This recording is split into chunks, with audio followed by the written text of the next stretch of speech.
The Legend of Grimrock is a first-person dungeon crawler in which you simultaneously control 4 units. Before the game starts, you have the ability to customize your party between 3 classes and 4 races. Each race has their own starting attributes that distinguish between them. The 3 classes in Grimrock are Fighter, Rogue, and Mage, and each class has several proficiencies that you can specialize into.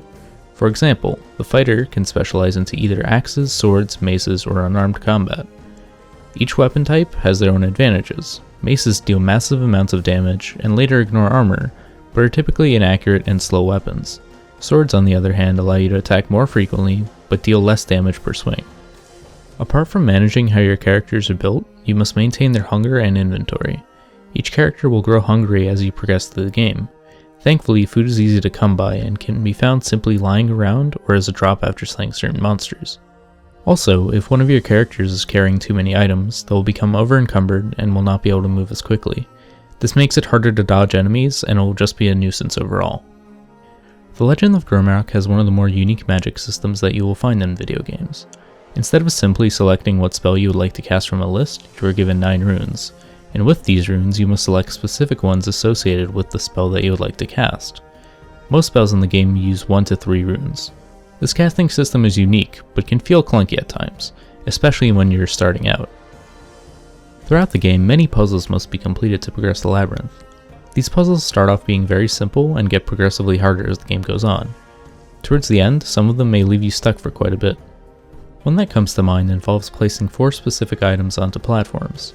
These 4 items are hinted in the room with a riddle for each one of them.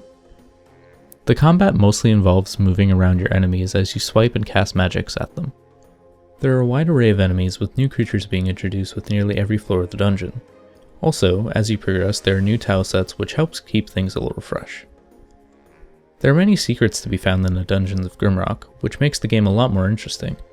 Many of these are unlocked by pushing hidden buttons upon the walls which open up new areas, while others are found through more complex puzzles. Finding these secrets will net you some nice equipment for your party and other items that will assist you. There are a total of 71 secrets for you to find. I'd also like to point out that the developers have released a map editor which allows people to create their own dungeons for you to explore. The editor is very straightforward and user-friendly, so you can make your own should you wish to do so. If you own The Legend of Grimrock on Steam, you can download user-created content directly from the Steam Workshop.